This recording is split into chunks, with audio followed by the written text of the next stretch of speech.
Good morning everybody, welcome back to another video. So this morning I'm in Cumbria, I'm in the Lake District National Park, and I camped just by the roadside over there in the van. So I've had a nice early start, I've had breakfast, I'm all coffeed up, so I'm ready to go. So I've walked into the, I was going to go into the woodland as I often do, because I do feel most comfortable in the woodland environment. And en route I spotted, and I'll just spin this round, I spotted this tiny little water catchment area here next to the weir, and from the top of the bank I saw all this broadleaf pondweed floating on the surface, and I came down initially thinking I might find a composition amongst it, but when I looked over I did find that a lot of the leaves were quite untidy looking, and I couldn't find anything really that went well as a composition. But what I did see when I looked over was these little fellas here, these pond skaters, really lovely, and you can see the reflected light of the blue sky above, and I did think that would make for quite a nice, interesting composition. Now, shooting at f4, the trees that you see that are nice and sharp will become much softer than they are now at a much closer distance, focusing on these little fellas here. So I got the lens out, 100mm macro lens, and like I said, I set it at f4, and I had to up the ISO to 1600 to enable me to freeze all the motion, because they're constantly on the move, these things. If they're not flicking around, they're drifting on the actual current of the water that's coming through the pool. So you do need high speeds to get them sharp. So like I say, f4, 1600 ISO, and the shutter speed was about 1/20th of a second. I think I've got what I was looking for, so as a nice kick-off starter for the day, I'll put that first image on now.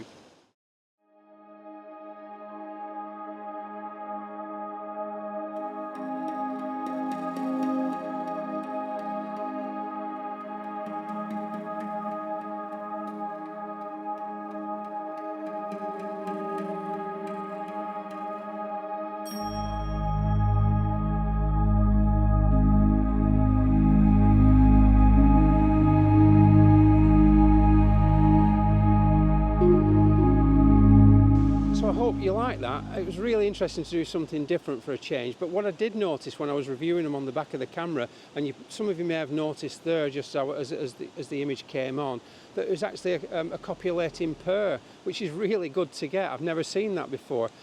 It was only when I was reviewing the footage that I spotted this little fella here on the back of this one.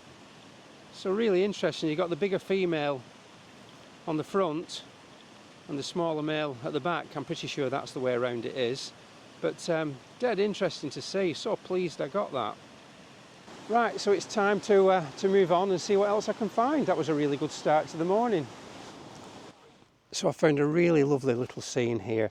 I've just been exploring this fallen tree here. It's probably an old larch tree, and they're really worth spending a bit of time on. As they're decaying down, rotting down, they become home to a whole variety of different species, not only plants but animals as well. And I've just spent a bit of time just going up and down it, looking to see if I can find anything that really is worth spending a bit of time on, and I've found just that. I'll grab the camera and I'll show you now. So just down here you've got these, like I said, polytrichum mosses, and when you come down on their level you can see the spore capsules just here coming up from the mosses, and these are the fruiting bodies of the actual plant. So I did search around and I found a nice little cluster just here. Now they're not perfectly in line, and that's very, very crucial for these sort of things, because you want to use a very, very shallow depth of field to throw the background out of focus. And as luck would have it, there's plenty of moss in the background, so I've got a nice clean background to work with. But this group of 1, 2, 3, 4, 5 are what I've been photographing. Hopefully you can see them there. If I just adjust the camera slightly. Hang on, where are we? Where are they? So here they are. 1, 2, 3, 4, 5, and I've got the macro lens on, and what I've done, I've taken a couple of straight shots at f8, and I've taken some shots at 5.6. Now the ones at 5.6 I'm actually focus stacking, and by doing it at 5.6, it means that I can definitely get that lovely soft background in the distance. When I stop down more than that, I start to get the details of the mosses coming into view, and I don't mind that so much, but I want the variety, I want the options to choose between the backgrounds that I like. So I've got a variety of apertures, and each one is a stack of about 5 or 6 images. What I've done is I've taken a separate image for each of the capsule tops, to make sure I've got those absolutely critically sharp. Now, on some of the earlier photographs that I took of this scene, one of the spore capsules had a little fly just on the top, and I'm hoping that's one of the sequences that I actually like and want to use, because the ones at the end of the session that I took, there was no fly on them, and that really does make a difference. I'll just show you on the back of the camera quickly what I've got. So here is my composition. Well, almost. I've just knocked the camera a couple of minutes ago, and I've just noticed that we've got this dark triangle here that wasn't on the original frame. But what I love about this is you've got this nice tall spore capsule on the right hand side, and you've got a short one on the left, and you've got this up, down, up, and then finishes off on the one on the right. So you've got this lovely diagonal compositional element within the whole scene. But what I've been careful to do as well is to make sure that the mosses along the bottom are slightly soft, and I've done that by lowering the camera right down to almost log level. So all I've got sharp is just the bits of mosses where the actual stems of the capsules go into the moss, but I've got this nice softness in the front, and it's sufficiently soft to not be distracting. Had it been a little bit sharper, it would have been a problem that they'd have been competing for attention with the actual capsules themselves. So it's important just to soften that off, and soften it off enough that it's appealing to the eye. You can see that the background is distant enough to not have any effect that you can see. It's just a nice green, pleasant wash. And as I said, when I stopped down to smaller apertures, that did start to creep into focus. So I'm not sure about that yet, how well that'll look. But a lovely one to work with this. There was no rain or wind, so I've been able to use ISO 100. And as you can see, it's a 20th of a second, so I'll put that on now.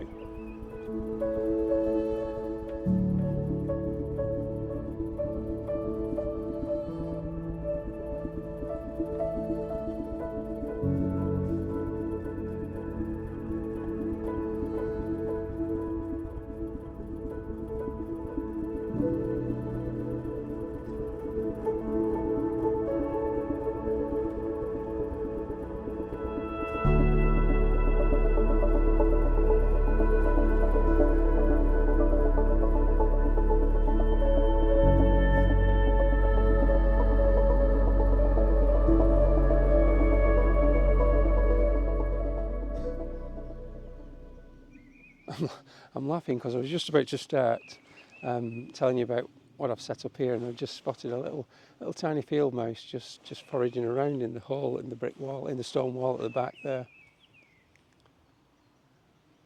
I've not seen one of those for a while.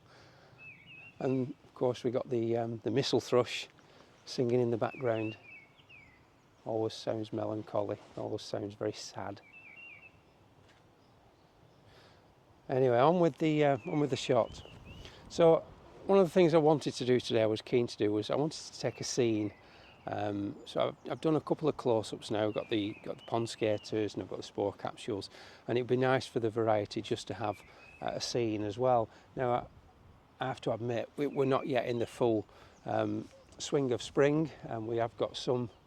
This is a hazel that's coming out here. It's just starting to burst into leaf, and some places where you get the warmer pockets within the Lake District, there are quite a lot of green new shoots showing. And last night when I was up here, there was some lovely backlighting, and there was one particular area up in Borrowdale where the leaves were well advanced on compared to what they are here. But the scene I've got is a very, very simple scene. Like I say, it's not particularly spring-like, but it's a composition that I quite like, and it's very, very simple. It's not too complicated, and I'm just at this moment in time waiting for the ripples to stop, if they ever do, on the turn behind me. But I will talk you through it quickly, because what we've got here is we've got some nice foreground elements. I mean, granted that the bracken in the foreground is for all intents and purposes quite dead, but we've got these lovely mossy boulders in the foreground here that create this nice arc effect that help to frame the shot. If I can, I'll put a border round the frame so you can see what I'm talking about. On the right hand side you've got a tree here. I'm going to try and tell you what species it is. It looks like it's an oak, and then you've got another one off to the right hand side there. But key to the composition is in the background here you've got a birch and two what look like alders, common alders, and that's a little group of three. So you've got this group of three small ones, and you've got the two big ones on the right, and like I say, as the foreground you've got these lovely mossy boulders just helping to key everything together really nicely. I've got currently my 55mm lens on, and that's giving me, let me just adjust the aperture and I can tell you what the shutter speed is as it stands. I'm going to go for a shutter speed of f16, I think. Yeah, that should be sufficient, and I'm getting an aperture, a shutter speed of 1/4 of a second at 100 ISO.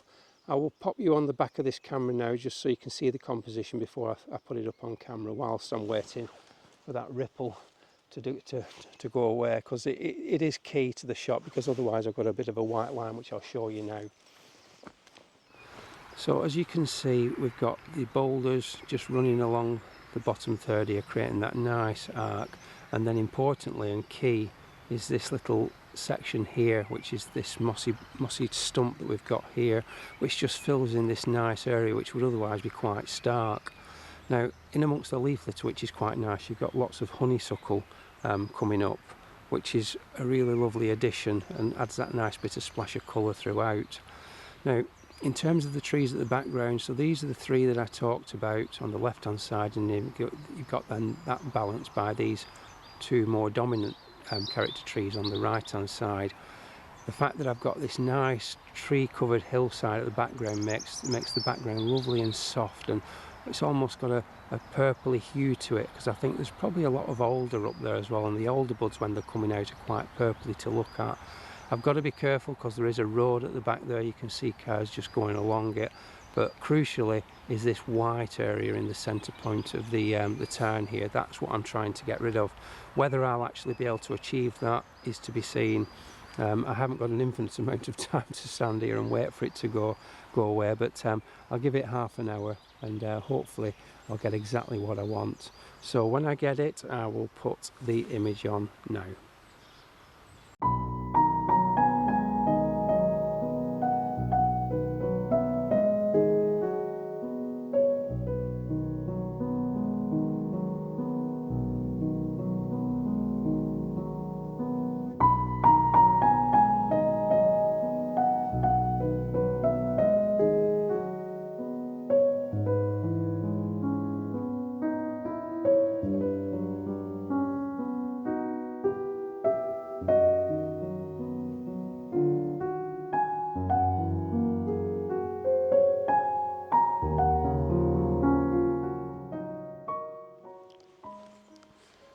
Well, that's it from me for today. Do keep your eye on the wall behind me in case the little mouse comes out again.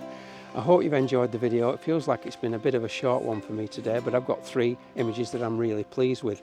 Let me know in the comments below what you think of those, and as always, give the video a nice big thumbs up, and if you've enjoyed what you've seen today, don't forget to subscribe. So until next time, I will say thank you all for watching so much. Images to come now, and I will see you in the next one. Bye for now.